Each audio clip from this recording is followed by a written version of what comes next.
It's time for AggroChat, the official podcast of the Tales of the Aggronaut blog and stalwart gaming community, where we talk about stuff and things, and the stuff about the things, and sometimes gaming. I'm Belgast, and let's start the show. Hey folks, it's that time again, time for another episode of AggroChat. This is episode 350. Tonight I'm joined by Ammo. Hello. Ashgar. Is that number important? I mean, it's a big number. Kodra. It's also a round number in that it has a round zero at the end of it. Which makes it feel more important. Tam. It's the number of boxes that I have to break down and recycle. Oh, God. The boxes. Thalen. It's the new record for highest number of our podcast. It's true. It is. It is a new record. How very exciting. It beats last week's record. I also Breaking have down probably about that many boxes to break down. Breaking down boxes is a thing. I don't know if I had 350 when I had the great Boxpocalypse, but like I had a lot. Moving. That'll do it. That'll do. Wow. Yeah. It's high on my list of things I hope to never have to do again. I mean, you could pull a me and still have stuff in my garage 2 years later and then decide we don't need it if we didn't use it in 2 years. Or you could pull a me and have stuff in a box in my office like 8 years later. I'm sure I probably do still have 1 or 2 boxes that have never been breached from when I moved in 99. Well, that's a thing. I mean, technically, it's mostly old computer game boxes that, I don't know, I'm saving them because they make me happy. I mean, that's reasonable. They can just stay in the box. I'm not going to do anything with them. Are they actual big boxes, or are they the slightly less big boxes that they switched to around the Baldur's Gate, or actually the Diablo 2 era? I mean, it's some of the smaller boxes from before the bigger boxes, and then a lot of the bigger boxes. Yeah, I remember both of those. Like I'm talking, I've got like King's Quest 3 and Might and Magic 1 sitting in here. Like so those are for the Apple IIGS. Those are from the era when boxes were smaller because like store space. Yeah. And then they got real big for a while. Yeah, then there was the pack-ins. Bizarrely shaped, hey, did you want to buy a PC game that comes on a CD? Clearly you need a 14-inch by 12-inch box. Yes. Thanks, Blizzard. And then It's normally who I associate with those. If you're lucky, the box will be rectangular. Yeah, exactly. If you're lucky, it's a rectangular box. the weird boxes that had like cutouts and like they slid apart and it was like 2 misshapen non-square pieces. I've got a couple of those. Packaging. I do miss Feelies though. Like I really do miss Feelies. Like that's part of why I've kept some of this stuff is like I've got a few old Infocom games like complete with all the Feelies sitting in this box. And just in case anyone is unfamiliar with that term listening, it's like the weird little pack-ins that things used to have, maps. Cloth maps, like cards. Oh, I love those. Little miniatures. Little bags whatever. of coins. It's all the stuff that you expect. It's all the stuff that you see in collector's editions now. Yes. Yeah. That used to just be in the games by default. Like I have several maps up on my wall that were Feely pack-ins. I've got a cloth one from Baldur's Gate, and I've got one from Baldur's Gate 2 that's paper because they went cheap. The second game. Yeah, I feel like Infocom like pioneered Feelies. That's certainly the earliest games I remember having them, and they would have things like if your game has no graphics and it's just text on a screen, then you need to do something to evoke the imagination. Yeah, like Hitchhiker's Guide to the Galaxy came with like a little tiny microscopic space fleet in a little plastic bag and a pair of peril-sensitive sunglasses, and Wishbringer came with a glow-in-the-dark plastic Wishbringer stone. I still have it around here somewhere. It glows purple. Baldur's Gate 2 really cool. Came with a pocket player's guide that was so good it replaced a lot of people's player's guides because it came spiral bound and was tiny. Yeah. Yep.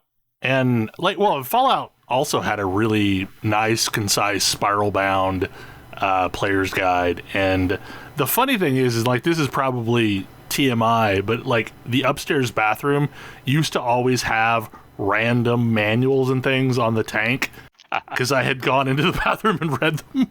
I mean, I do honestly miss the days of like full manuals that doubled as like documentation from within the world itself.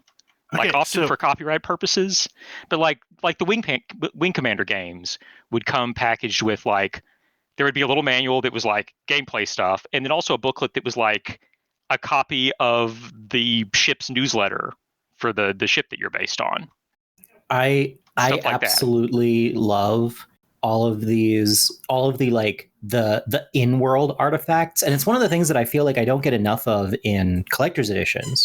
Yeah, now it's all like statues and action figures and things. Like but I frequently always statues of the villain. Yeah, it was like, oh, I loved this is a key card from Doom or whatever.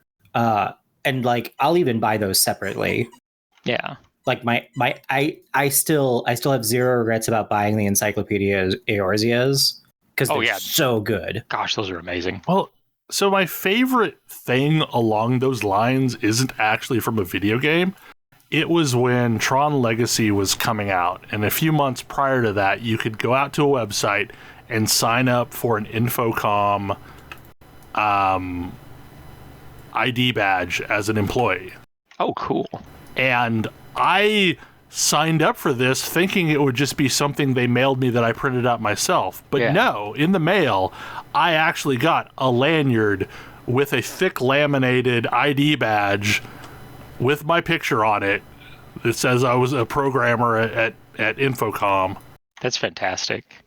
Yeah, I remember for a little while, like comics would sometimes do stuff like that. Like I have an Avengers ID card somewhere that came packaged, with I think it was Baby Heroes Reborn, the Avengers Heroes Return issue 1. Yeah, my own little ID card. This is a random memory I have as a kid, and I don't know if it was only me and my friends that did this thing or if other people did this thing.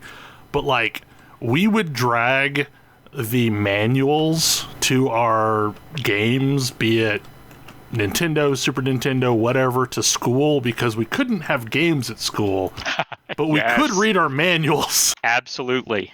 Yep. And I would, like, draw...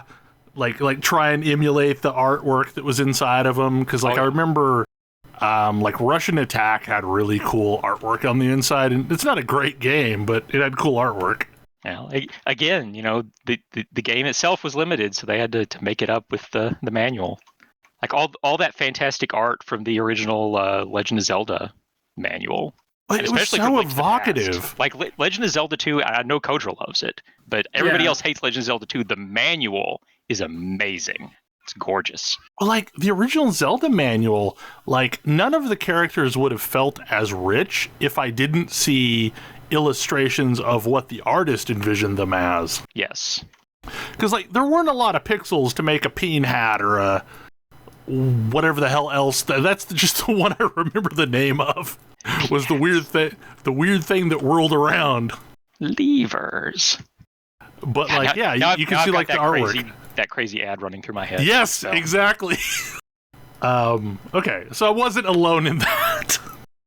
Yeah, because we'd be in math class and have the manual open and be reading the manual. Yeah, absolutely. Share them around and, That's probably why I don't have any of the manuals anymore, or they're just beat to hell. Mm-hmm. They were well loved. So, I did a thing this week. Actually, technically, when we were recording last week, I was doing the thing. All the talk about Final Fantasy XIV has made me return to the game because I had nostalgia, and I have been playing a Paladin, and Paladins are really fun now. I know, it took forever. Like they really do feel amazing now. Like, I am so glad we no longer have Flash and have a really cool 2-part combo for AoE threat generation. Mm-hmm. Oh yeah, like Paladins are how you win at Fates now. They're real cheap too, because like you can spam that forever. Yep. And it doesn't cost anything. TP is God. Yeah, I don't know. So like, I have been playing my Paladin quite a bit, and so like weird things that have changed that I wasn't aware of. Like, so last time I played, you could buy Skaven gear, and you still had to go through the whole upgrade process. We're buying twine and all that stuff to upgrade it. Now, apparently, in Rogger's Reach, you just buy the upgraded version for tomestones. Yeah, they ditched the pre-upgrade version for all the stuff that's not current. Good. That is amazing. So, like, Ironworks is now just augmented Ironworks. You can't buy the original anymore. Which is fine, because, like, you couldn't die the original. Yeah, Yep. like there's no... Yeah. So, yeah, I mean, like, I have been happily piddling around on a Paladin. I have not touched the main story quest. I've been popping in, doing Beast Tribe dailies, doing daily frontlines, doing some Palace of the Dead. Now I've moved into Heaven on High. But, like, okay, so this is going to kind of lead into the next topic. In the last 2 years, I have developed this mental block about queuing for things, especially as a tank. Yeah. And it's not that I've had any bad experiences. Oh man, I'm envious. It's just that, like, queuing as a tank means you're in the driver's seat. You're expected to drive the dungeon. Yeah, there's a level of implied responsibility. So, like, there's a lot of there's this whole anxiety that comes with queuing for a tank with a bunch of random strangers, and also being expected to be the one that kind of drives the bus. Mm-hmm. And it's really hard for me to get over that. So I was thinking to myself that surely other people have this problem. And with the resurgence of all things Final Fantasy, I had kicked around this notion about a year ago, and I was originally going to do it for World of Warcraft, but I didn't like the World of Warcraft expansion. At least not enough to, like, care to do a bunch of dungeons. So, like, I got so far down this rabbit hole that I had a name and a logo and everything already set up, but I just never launched it because I wasn't feeling WoW. So I started a Discord for Final Fantasy XIV, and maybe it turns into other things too, but, like, for right now, it's Final Fantasy XIV, and it's called Super Dungeon Friends. And the idea being, help people find low pressure, zero judgment groups with people across their data center. So, like, there's a bunch of rules in place. So the first thing is, like, there's a big list of things that you have to agree to. Like, there's some codes of conduct type stuff, and there's also, like, you know, dungeon run should be low pressure and should be non-judgmental, and there should be no shame. You know, we're gonna get this through, and no matter what happens.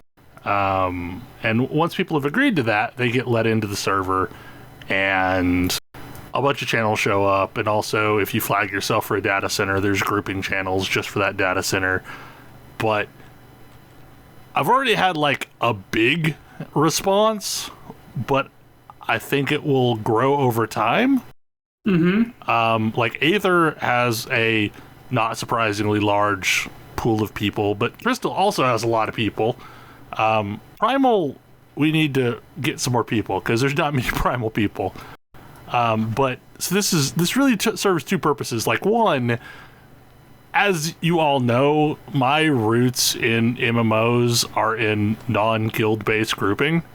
Mm-hmm. Like, many of us came from non-guild based Yep. raids. Yep. It's true. So, like, to me, I like the concept of, you know, I've got a free company. It's my family. Yay. But also, like, sometimes people aren't on, or sometimes people don't want to do stuff, or time zones happen. And it would be nice to have kind of a safety net to fall back on of, like, other people in the community that are also guaranteed to be good, not in the standpoint of, like, skill, but, like, gonna be chill if I, you know, screw up and start a dungeon run and forget to put on my stance. So we've got a pretty good community, and I'm like, it really just started yesterday, and we have a large group already. But if you check either AggroChat or Agronauts blog, there'll be a post about it. Everyone's welcome. Cool. Pending they agree to the terms of service, because if you don't agree to the terms of service, you go into a special group called the Void, where you can't see anything. You know, I was tempted to hit no just to find out what would happen. It is a changeable decision. Because I'm like, crap, somebody's gonna hit no, and then I'm gonna have to fix their groups manually. So it's a toggle, like.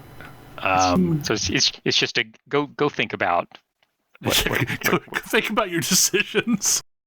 But like, I've already met a bunch of people from our server, because here's the thing: social anxiety is real. It is scary to group with strangers. So I've already met a bunch of people that I didn't know, and also this kind of lays the groundwork come November, when the data center walls fall down, and you can just group with people. And I don't know if it's going to be cross-region. I somehow doubt it's going to be cross-region. Yeah, that seems unlikely, just for like latency and language reasons. But who knows? Yeah, I mean, they do have the auto translation stuff, so maybe. But yeah, I mean, like, nothing is as straightforward in Final Fantasy XIV as I would originally think it would be designed. So I am sure there is some hard reason why, just like data centers couldn't group together, regions can't group together. Yeah. I mean, if nothing else, like, from what I know about the way things are in other regions, like, that sounds like a recipe for like some serious culture clash. And that's a good segue. Speaking of culture clash. Yeah, boy. Okay. So there's okay, so I feel like you need to preface this one, Belle, by talking about your recent hobby. So I talked about that a little bit last week. Okay. My recent hobby has been watching videos of people who used to play WoW and are now delighted to be playing Final Fantasy XIV. Okay. And like, Tam and I have lots of conversations about this. Some of them are one-sided, where I just send him links to watch. Okay. But like, a lot of the videos are actually really good, and they're heartfelt, and they're not like, WoW sucks. It's just like, oh, this is amazing. I didn't know this could exist. Yeah. Because like, and that sort of thing I'm totally here for. I do not need the WoW 2 minutes hate. There's a lot of players that only ever played WoW as far as MMOs go. And they don't know that there's a lot of games that work kind of like WoW, and in some ways do things better, in some ways do things worse. And there's some of these games that have been around for a while and added a whole lot of stuff. And so it doesn't have that brand new MMO feeling of, oh, I just jumped in and now I've done everything and I'm bored. Right. And like, there's a lot of games out there that also have years of content. It's like, oh, here's a new game and there's hundreds and hundreds of hours of content ahead of me. So I've been watching this, and that honestly, like, there's two series of videos. One of somebody that was a 15-year WoW veteran, never played any other MMOs. One that was a 10-year WoW veteran, never played any MMOs, that decided to try out Final Fantasy XIV, because there's this zeitgeist happening of people moving, or basically using their dissatisfaction with the current state of World of Warcraft to move to the next biggest game. Yeah. And like, it's really interesting to watch these, because they're going through some of the same aha moments we all did when we first started playing Final Fantasy XIV. Like, oh, that's kind of neat. I didn't think it would work like that kind of things. And, you know, I'm kind of getting a nostalgia high off watching these people go through the first moments of the game just like I did. Yeah, it's that joy of getting to to watch somebody experience that thing Right, that you like, experienced through fresh eyes. We've talked about this many times. Like when one of our friends gets into a thing that we've been into, it's super fun to experience that and like watch that afterglow in their eyes. So like that's really been why I've been watching these things, and that's why I ended up coming back to Final Fantasy XIV, because it made me remember all the things I loved about the game. And what's happened, though, is it started with just random people talking about this, and then major WoW YouTubers started doing this thing. I think a lot of it is they saw the algorithm doing what the algorithm does and decided they needed to jump onto this. And I think Bellular was probably from a genuine place, because he had a lot of friends, folks that are in his game studio that had been playing Final Fantasy and talked him to go play Final Fantasy. But like, maybe this is just cynical of me, but I absolutely think Asmongold's going to Final Fantasy today and making a big production of it is entirely to feed the algorithm. I mean, certainly the making a big production part of it. I need to explain who Asmongold is. Yes. You have to. So Asmongold is okay. So here's a thing that you've heard so many times in YouTube videos. Hey boys, it's your boy Asmongold. Is he the person who started that? He's the person that I remember saying that. I have a hard time believing he pioneered That. Hey, boy. Okay, more recently, there is a recent mod for World of Warcraft that is incredibly popular that mutes the spit emote. He's why. The spin emote? Spit. Oh. Because everyone spits because of him? Yes. Yes. So he is WoW toxicity. I mean, I don't know how to, like, okay, so imagine trying to explain the concept of Gamergate to someone. I feel like that's a similar conversation to explain Asmongold. Yeah. I mean, because like he attracts a not great community that do not great things, and when somebody like reacts to one of his videos, there's a whole group of people that start harassing that person from his community. It's one of those situations. I guess the thing that I'm missing is what's causing us to give this person oxygen. So the fact that he chose our server to play on, and it's been a weird ride. Yeah, and can we just go back and ignore him? And announced that, the name of his character, and I mean, this led to our server being basically unplayable. Oh. Like you could not log in because it was so full. Limsa Lominsa was apparently just a complete shit show.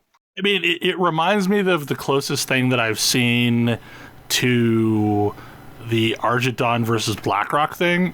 Mm-hmm. Yeah, it's that same sort of thing. It's like, yes, like we can ignore him until like his actions result in us not being able to play the game. Okay, so I guess. I mean, the good news is FF14 is not WoW, so maybe he'll just get banned. Right. I mean, like, I don't think he'll be here for long. But you know the scene in Life of Brian where everybody's following him, and like he loses his shoe, and then somebody picks up the shoe and says to follow the shoe. Mm-hmm. That was happening all over like Lenosha today. As he tried to complete quests, and this just mob of people followed him everywhere he went. Trying to show up on his stream. I have no idea how many people ended up watching his stream, but like, it was a large number. Cactuar was trending at one point on Twitter. Okay, but how does that stream work? This is fascinating. how does streaming an MMO when you're so popular that like you playing is just completely caused by like draws everyone around you to just like you draw people like a magnet? I don't know. Like I've seen clips, and he would like tag a mob, and then it would just be dead because everybody in the party would attack it too. Yeah, I mean, that's why I think this was less about actually trying to play the game and more about like trying to make a big production out of it. Interesting. Because like that's the thing, right? Like, how do you do this? Like that doesn't seem like it would be a fun play experience. No, I mean, like the little bit that I saw of a clip that somebody posted, it looked like the most miserable MMO experience ever. Like it's like launch day when you can't get a tag on a mob, back when mob tagging existed. But like, I bet it was super monetizable. I'm sure it was. Oh, I'm sure. I'm sure his sponsors are happy with it. I don't know. It's interesting. I mean, people slow down to watch Rex. Yeah, but this is interesting on a deeper level. Like, if you are an MMO streamer and your popularity makes all of your stream, like, is it just people watching him getting trolled all the time? Is like that his brand? I mean, I don't know to what degree this is like. I mean, because this was specifically but him with a lot of casual misogyny and homophobia. Oh, cool. Yeah, but also this was specifically him like starting a new game, and everybody knew like what server he was going to be on, and like I don't know to what degree this is happening on the regular, like in his WoW streams. We had people from like every server in our data center just camped out in Limsa Lominsa. Yeah. Like I finished the Goblin quest and I had to go to Limsa Lominsa, and God, it took like a good 10 minutes for it to load. And I mean, this is a testament to Square Enix's tech that once it loaded, it was actually playable, because it was only going to show me my maximum limit of people on screen at any given time. But every time I moved, everyone that I could see before loaded out, and a brand new group of people loaded in. It's like a hunt train. It was just nonsense. Yeah, hunt trains or Raubon Extreme are the only other times I remember this effect happening. The Yoshi P's walks when he's those things. Rebuilding the thing in Ishgard. Yeah, that was a time when that happened. Like any time one of the actual events happened, like it was the same sort of thing. You could like, see it's a testament to their tech that the server is still playable if you're on it when there's this insane mob of people there. It's just like loading in people and dropping people constantly. Don't go to a place and expect to see anybody you know also there. But yeah, so like that was a thing that happened today, and it was surreal, and I hope to never see him again. Not that I actually saw him, but and like to their credit, the community wasn't super hostile about it. They tried to go on with life. I ran a couple random dungeons, and it was a topic of conversation in the random dungeons. They felt sorry for me. Oh, right. Your server name Cactuar shows up in, yeah. Because they're like, oh, you're in Cactuar. That's probably. I am so sorry. Yeah. But yeah, like it was the weirdest thing, and I can't, based on the persona that he projects, I cannot with any logic think he would have enjoyed that game. Yeah, it doesn't. It is doesn't seem not to a fit. him thing. This was probably absolutely done as an audience and cash grab and an attention grab. But let's talk about something more cheery. Yes. AKA a fun game where two friends explore a comically large world. Is this actually cheery? No. I mean, it's not really cheery, but it's like cheery looking. I mean, All right. hey. It's I mean, let me don't think it's very pitch you cheery. here. Let me pitch you a concept. It's a co-op puzzle game where you're playing a divorcing couple. Who have been like magically turned into little dolls. turned into little dolls by their daughter, who wants them to get back together. And they are joined on this adventure by the concept of toxic relationships. Is that the book? The book is terrible. Like, the book is the villain of this game. I don't know if the game knows that or not. Yeah, the book is the villain of the game, and also like vaguely racist. But it's one of those games where the narrative of the game is so so counter. Like, the experience of the narrative is so different from the experience of the actual game. Mm-hmm. Like, the last game I can think of that had this much of a gap or more was The Division. Because like, and this isn't quite as pronounced as that, but like moment to moment gameplay, it's great. Yeah, and that's the thing, is like, it looks really cheery and happy, but yeah, the narrative is weird. It is a weird narrative. It's like, it's almost, and the thing that makes it work better, at least for me, than The Division is it's almost like dark comedy. Like, it's one of those things where I almost don't want to finish it because I don't want to find out that it wasn't a dark satire the entire time. Because as a satire of the kind of thing it's doing, it's actually like really sharp. I just don't know if that's what it's actually doing. Yeah. Poe's law is a thing. Right. Because okay, the game shows you a whole bunch of reasons that these two people are incompatible, and they're like capable of begrudgingly working with one another, but like they're continually sniping at each other. There's a lot of bad blood, and you're like, I'm rooting for the divorce. Like, yep, you're making the correct choice here. It's going to be ugly and painful, but you're making ultimately the correct long-term choice. But it's also, almost as if someone designed a game and then someone who didn't like have anything to do with it wrote a narrative around it that's really dark. I mean, the game is very fun to play.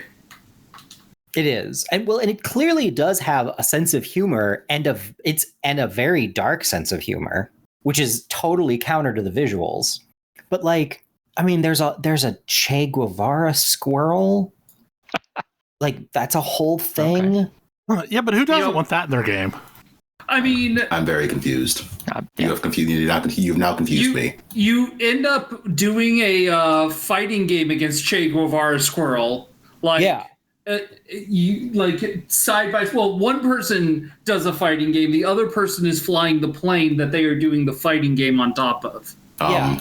The game has the most absolutely over the top nonsense set pieces I've ever seen. Well, and you're all like, you're always taking on these different roles. So it's asymmetric in your puzzle solving, always. And so like one person is like shooting nails, and the other person has a big hammer, and they're like solving puzzles with this way. In this case, one person is flying the plane while the other person is on the turret mounted to the plane, shooting the squirrel bomber jets that are coming after them. Because squirrel bomber jets. Yes. Yeah, it's a whole thing. It's very like, Squirrels are jerks. It's very DreamWorks movie. I thought birds were jerks. Birds We are haven't also run into jerks. any birds, I don't think. I mean, we've run into squirrels and bees. That was the big thing. Yeah. And there's like, I don't know, we fought the big talking vacuum cleaner. Yeah. That was mad that it had just been abandoned and not fixed. Yeah. Brave little toaster. Because the wife said she would fix it, and never got around to it. She in fact promised the husband she would fix it, but never got around to it. There's a lot of like both people are at fault, and they snipe at each other about it, and about like long stupid grudges, and As one does. it's like, it's actually fairly snappy dialogue. Yeah. like that's the weird part about it, is that it seems surprisingly well, like with a couple of, actually even sort of without exception, the dialogue is really snappy to the point where, you know, Kodra and I would audibly groan whenever the stupid book would appear, usually about a half second before the characters themselves did, and we're like, F this stupid book, we're out. We haven't finished it, but the point at which we got to, which near as I can tell is the halfway mark of the game. Yeah. In the weirdest case, they're like, okay, our daughter's tears trapped us in these little dolls, and I read a book about magic once.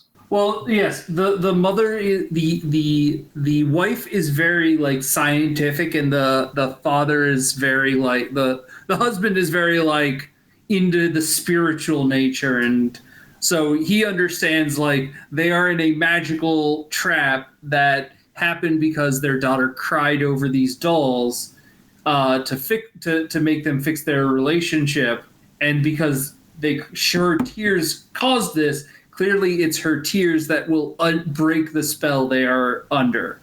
Yeah. So you're on a quest to make your daughter cry? Yeah, I don't think we need a ton of help with this. I feel like somebody decided, wouldn't it be cool if there was an asymmetrical Jumanji game, but we don't have that license? So it's more Honey, I Shrunk the Kids. It's it's very Honey, I Shrunk the Kids. But the best line is like the mother, oh, there's her doll, her favorite doll. We should break that and make her cry. And in the scene, you see the father, and his face is like that of absolute shock before, honey, that's the best idea ever. Wow. Yeah. It's pretty messed up. Like there's a bunch of things. So you can't die. And this is presented as a plot point. Uh-huh. And so it's like, okay, you can't die. If you would die, you break into little pieces and like reform. And it's shown early on as a kind of plot point to emphasize that they're trapped in this limbo that they're trying to break out of. And then later, when you first run into these like revolutionary or these like insurgent squirrels, their opening thing is, oh, you're working with the bees. And you're like, what are you talking about? And they're like, we'll find out. And they lock you in a room and unleash bees on you, murdering you over and over again while they watch. Yes. For like a solid 30 seconds before they're like, all right. You're just shattering and reforming over and over and over. They're wasps. They're not bees. That's an important plot point eventually. Yeah, bees are awesome. Wasps are terrible. Yes, bees are fuzzy friends.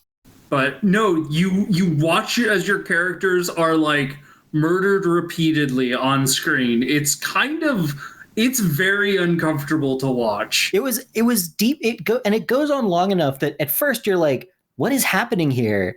And then it like dawns on you. And then I still had time to be like, are we watching what I think we're watching? And Coach was like, yeah, I guess. I mean, I guess this was directed by the same guy that did Brothers, so I'm not surprised that it gets dark. Oh, I didn't realize that. Because that was also a game. That was also a game that looked really cute and adorable and turned out to be super dark. Oh boy, yeah, that game gets dark. And the thing is that it's good. Like, yeah, the platforming is tight. The puzzle solving is neat. It's got really neat like co-op puzzle solving.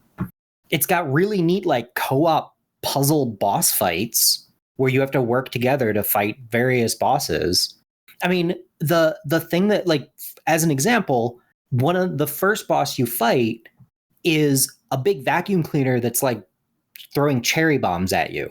And one person, and like you've got a vacuum hose that's like pumping vacuum through it. And what you need to do is one person has to like control the intake of the vacuum and vacuum up cherry bombs, while the other one aims it back at the vacuum cleaner that you're fighting to hit it with the cherry bombs that you're throwing. And so it's really, really cool. It's like really, really cool mechanics for cool physics platformer combat. Yeah. I mean, there's the sequence mentioned where there's a cool sequence that I would play in multiple other games where you have one person flying and the other person gunning. And it reminded me of like Battlefield 2142, where you fly the gun, where like I'm flying the gunship and somebody else is shooting out of it. And like, that's really fun to do. Yeah.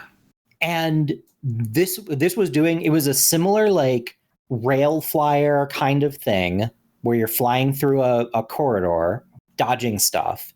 But the gunner has a 360 rotation. And so the gunner is shooting in all kinds of directions while the pilot is dodging stuff. And there's a bunch of stuff that happen, various like updrafts and other things sort of cause you to need to reorient your flying. But then during the fight scene later, it's very over the top James Bond fist fighting on the wings of a biplane kind of deal. Yep. But as you're jumping around, it was throwing off the flight controls. So I needed to keep correcting to not crash while there's people fighting on top of the plane. It was like, that's a really cool sequence that they're just using their physics engine to run. It's a deeply weird game. It's good. Just weird. Yeah. Very weird. It's very fun. Like, honestly, because I had not played Ratchet and Clank, I didn't realize that that's what the combat of that game, or you've got double jump and dash, I believe. So the platforming feels very similar to that. Okay, so I remember the name Iconoclast, but I remember absolutely nothing about the game. Kodra, what is this game? What is this game? It's amazing. You've played this too? Yes. Oh my goodness. This game's so good. You play in a deeply messed up world where everyone is traumatized by the various power structures around you, mostly of various religions that are forcing everyone to behave in ways that they are not comfortable with. And you are the Iconoclasts. You play as sort of a neurodivergent mechanic in a world where mechanics are only allowed to be religious people, and you are not one of the chosen religious mechanics. But whatever, you're going to go around and you're going to blow people up and fight people, and there are so many cool characters here. Like, I don't know. Like, so it's been some time since I played this game. It originally came out in 2018. But this is, if I remember correctly, Konjak's latest game, Joachim Sandberg, and comes with his amazing pixel art. Who is it? Joachim Sandberg, a.k.a. Konjak, has done pixel art for some other games in the past. Such as Crosscode. I don't think he did Crosscode. He's at least involved with it. I do think he was involved in it, but I don't think he was a major part of that. Interesting. I think you just sold me on this game on that pixel art alone. Oh, the pixel art is great.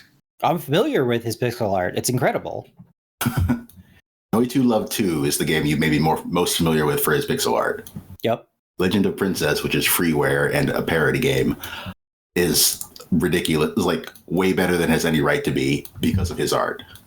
But this game's like, it is yet another game with really tight, fun, interesting platforming and crazy combat boss fights. Like, I am very here for it. So I guess it's a Metroidvania I had not played. And gorgeous pixel art, really interesting characters that each have interesting conflicting motivations.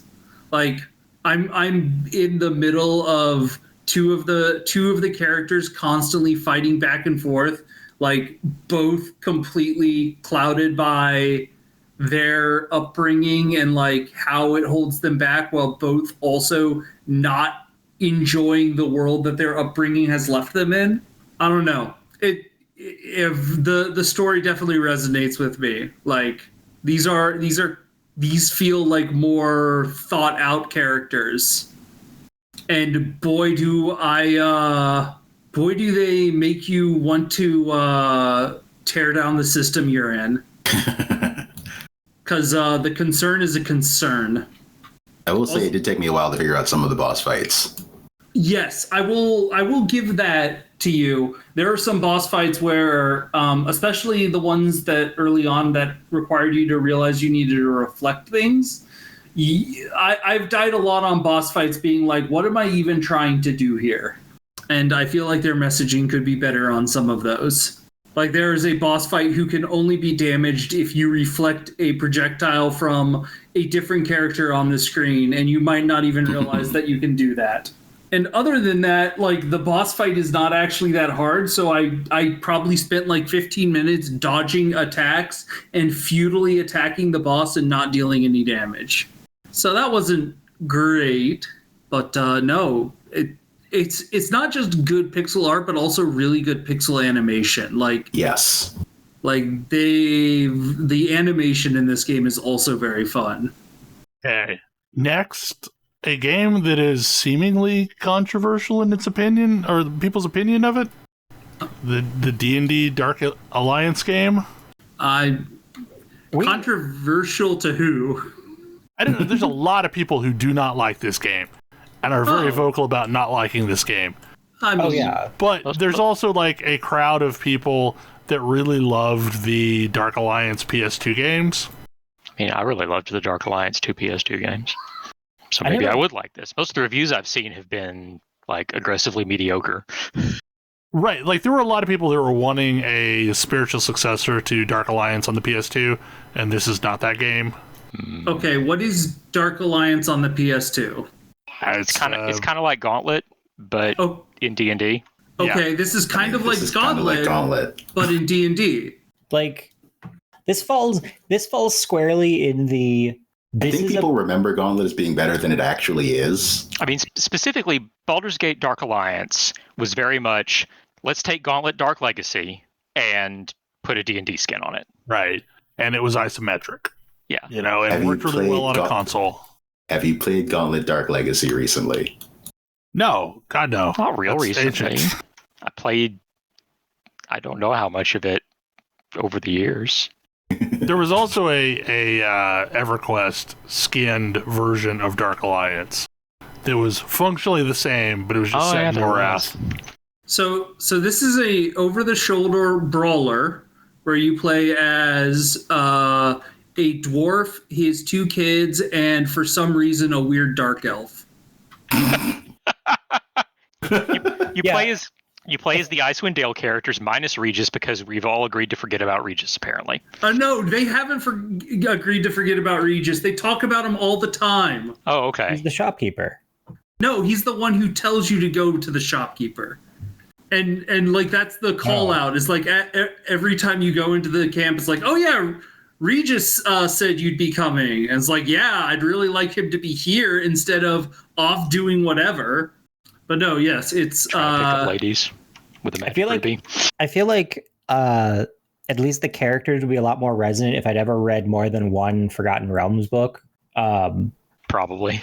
But it's like, okay, is this some of the tropiest stuff I've ever seen as far as characters? Yeah. But also, am I aware that this is where all of these tropes come from? Also, yeah. Yes. Like Drist is like the original D&D dual wielding ranger. Yeah. Wolfgar hit theme very good. Yes. I've heard it has really interesting implementations of traps, which is kind of hard to do sometimes. It's I mean, there are traps that will appear on the ground and as circles that you should get out of.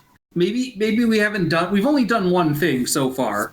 Yeah. Well, I saw a map that had what looked like plants all over the place, and if you stayed near them too long, they would explode and poison you. Yeah. Well, so that's the thing that I think is really the thing that separates it for me from like a boring game is that wandering through some of the levels is actually pretty neat because they loop in and interconnect. Like they're linear-ish, but there's a lot of branching, interconnected, woven paths, and a lot of them have like interesting environmental hazards. This feels like a old school video game map where you don't necessarily go from point A to point B to point C in like a linear fashion. Like there are a bunch of different paths you can take, and like we were eventually like somebody fell down a hole while they were off wandering, and they're like, oh, I'm gonna have to come all the way back up. It's like we're like, no, we can see you from over that chasm. You just need to make a couple jumps. We've like looped around and now we're back where we started somehow. But like there was these cool areas where there were like fires that you had to warm up at before you could run through the areas that were affected by Icewind's breath, and like a little bit of environmental puzzling there. And like usually you could smash stuff and sometimes there would be treasure behind it.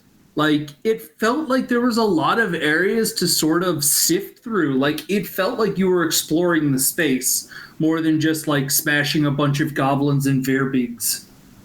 Yeah. Like and honestly, I don't know that I would have a lot of fun with it if it were just me playing solo. No. And I suspect that a lot of people's like negative reviews and negative reactions are a result of this game probably would not be very fun solo. But like we're also just coming off of MechWarrior 5, which is a game that I think is a ton of like a blast to play with friends and not very good solo. And this is also fun, like wandering around smashing stuff, fighting bosses, summoning ghost panthers for some reason. Because Drizzt. Yes. She's a wondrous figurine. What is it, Gwynhavar or How do you I don't pronounce know how to that? pronounce it. I pronounce it Guinevere because that's actually a name. Like I've only ever read it. I don't know how to pronounce it. Looks like Guinevere to me. Close enough. I mean, it's definitely it's pretty obvious that there is some extremely over the top. Let's make this ranger character just unnecessarily over the top cool. It's like I'm playing Devil May Cry. Yes. No, yeah, no. And that's his entire purpose, isn't it? Yeah. I mean, like, Drizzt's whole arc through the original Icewind Dale trilogy was stumbles upon things that should absolutely murder him and lucks into winning and getting some cool magic item. Drizzt is an author insert character. There's a lot of those. That's Elminster. That's I was going to say that's Elminster. I was going to say Mordenkainen. I thought Mordenkainen was actually a player. Yeah. Yeah, Mordenkainen was one of the original players. Okay. I forget which one. I thought he was a GMBC. I mean, they kind of took turns GMing. I don't remember who the original player of Mordenkainen was, honestly. That may have been Ed. I don't know. But yeah, like Drizzt in the very first book is kind of luckless and gets in way over his head repeatedly and comes out of it just through sheer luck. And by the end of the trilogy, like due to this, he's picked up like a pair of magic scimitars and a wondrous figurine of a panther, and is just like murdering demons and things. Just So he starts his life as Gladstone, and then actually gets some good equipment. But like, we played a level and it was fun. It's got some light RPG progression. Your party choices are fighter, barbarian, ranger. Fighter, barbarian, melee ranger, I might add. That's okay. One of the fighters is an archer. Yeah, I mean, Caddy Bree is an archer. Yeah, I know I've seen people complain that there's no mage, but yeah. So I'm actually, none of us were playing Katie Bree. I wonder if she actually fights from range, or if she takes, like, if she punches people with the bow, because everyone has a ranged option. It's not good, but it exists. It does exist. I mean, I don't know. I throw a giant fire hammer. Yeah, I mean, the game is a little janky, especially when you get into, like, the ranged attacks feel pretty janky. Oh, I would say the netcode is also very janky. Yeah. Things can rubber band a lot. But you guys are like 10 minutes away from each other. I don't know. The netcode, I don't, whoa. I don't think that our connection is bad. I think the netcode is bad. Fair enough. Yeah. Well, and it's like I said, it's a B game, but it's a perfectly fine B game. There are plenty of B games that I have liked a lot. And frankly, there's kind of a dearth of A games that are good for like 4 players. Yeah. And especially easy to drop in and out of. Yeah, which is the other thing. Like admittedly, the thing that this game is competing with is something like Vermintide, and I think Vermintide is great. If you want to play third person, like if you're not into the first person thing and you'd rather play a third person game, here's an option for you. And like I would cheerfully play either one of those because they're both good. And this is less aggressively tuned than Vermintide. Like Vermintide has a very like Left 4 Dead style, we expect you to die a lot.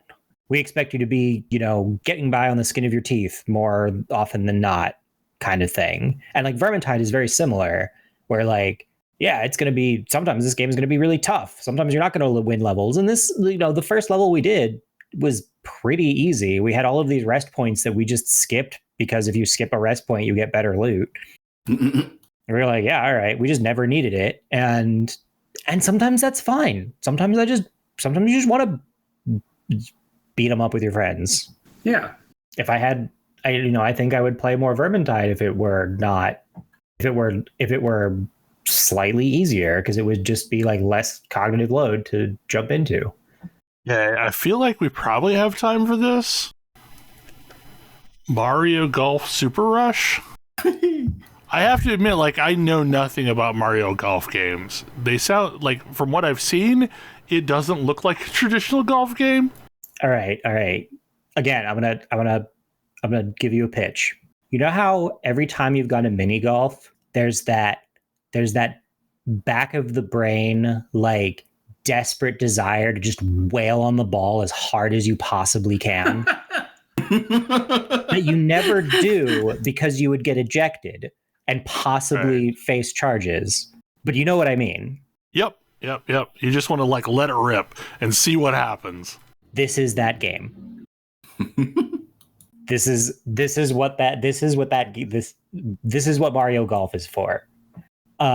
You can play it with like use the buttons mode, and I don't know why you would, because you can use the Switch motion controller to like hold the club and swing it with your arms and just like I'm a boo wailing on the ball as hard as I possibly can to send it across the field. And it's like the Mario Kart of golf games. Yeah, like I've seen footage of somebody playing this, and like it looks like they just hit the ball wildly and then run like hell to go find the ball. So there's 3 different modes you can play. There's your regular golf mode, which is it's your more laid back golf thing where you can hit the ball, try to get the least number of strokes in increasingly fanciful courses, much like I've been playing since the 80s, and enjoying since the 80s. It's perfectly fine. Or you can play speed golf, which is that except that instead of strokes, it's time. Every stroke adds 30 seconds to your clock, and you're trying to have the least amount of time to get each hole. So it's a motion sensitive controller, so you can like mime running to run faster. So you wail on the ball, just like run after it, trying to get to the hole as fast as you can. And then there's, I think it's battle mode, and battle mode it's like speed golf, except you're in an arena that has 9 holes in it all at the same time. Whenever one person gets a ball in the hole, that hole is locked to everybody else, and the first person to get to 3 holes wins, with like thwomps and bombs and traps and stuff. I mean, that sounds like the golf I'd be more interested in. It's great. It's completely bonkers. Honestly, all of them are great. I didn't expect to enjoy just the regular golf, and even that was fun because it felt a lot like, playing mini golf. It felt like playing mini golf, except that I can wail on the ball as hard as I wanted to. But then the other modes really, they add like a Mario Kart frenetic nonsense element that I'm here for. It's got the like weirdly tight mechanics and abject silliness of Mario sports games, which is just like what I've come to accept from Mario sports games. I really need to play the new Mario Tennis similarly, mostly just because I can play as a chain chomp. This one does not have that, sadly. You cannot play as a chain chomp. You can play as multiple characters. I think your characters need arms. Not that they necessarily use them, because Rosalina doesn't bother.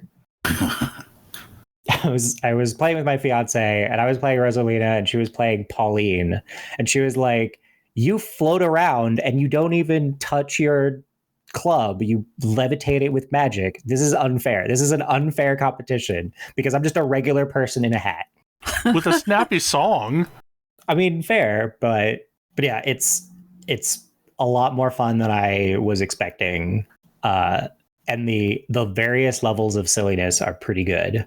I need to unlock more courses. I hear that adventure mode is kind of tedious, and I haven't played it. But like, you can either unlock new stuff by playing adventure mode or just by playing 18 holes in the previous set of levels. So, okay, we'll just play 18 holes in the previous set of levels. It seems fine. Playing 18 holes takes, I don't know, like 30 to 45 minutes, maybe less if you're playing speed golf. But yeah, super fun party game. Yeah. Like I don't know if it supports, the thing that I'm not sure about is I don't know if it supports 4 people quite as well as it supports 2. Like 2 is great because you can putt and swing at the same time. And so there's no waiting for anybody else to go. You're just everybody's playing simultaneously. Just go. You got to keep going. So is it's only using Joy-Cons then? You just hold one Joy-Con. Okay. You probably have 4 Joy-Cons bound to a single Switch. Yeah, I don't think the problem is having Joy-Cons bound. I think the problem is how many people can it support you playing simultaneously without waiting for turns. The other thing that I really like is when you are running, like if you're running from hole to hole, you can alter your course to like grab power-ups and stuff, or you can like Mario Kart draft off of the other person. It's deeply silly. I'm not going to call it a good workout, but it's probably about as good a workout as regular golf. If you use a cart and don't walk. Yeah, right. So this is a weird conversation that I had the other day with some friends, and it kind of relates to golf because for me growing up, golf was a thing that only the very wealthy and very old did. Oh, yeah. And it is not a thing for my generation. No. But golf, in business terms, has served as a kind of social lubrication that gets people to relate to each other on a thing that they both like. Yeah. Golf is one of these standard businessmen going and doing a thing activities. Thing that I have learned for my generation and folks younger than me coming up, our social lubrication is video games. Mm-hmm. In my office, now that I'm actually in office, I have a number of talismans of gaming. I have a green ghost shell from Destiny. I have a bunch of like Mario and Zelda and various magnets up on my wall. I have a creeper from Minecraft. I have not necessarily a gaming thing, but I have a giant Funko Pop Cthulhu. And people, I since decorating my office in this manner, I have noticed that all of the gamers on the floor will find me. and we'll have some conversation. So we had a brand new project manager start, and within the first week, there was a hour-long conversation that happened in my office about Destiny, because he immediately recognized the ghost shell. And it's weird to me that, like, video games have now started to serve that same purpose that golf used to. And I don't know if anyone else has experienced this. I mean, I feel like golf is doing other stuff as well, but I don't know. I feel like it's the thing that you do, like, I know there are a lot of deals made at executives levels. Like, I know salespeople still care a lot about golf because deals get made on the golf course.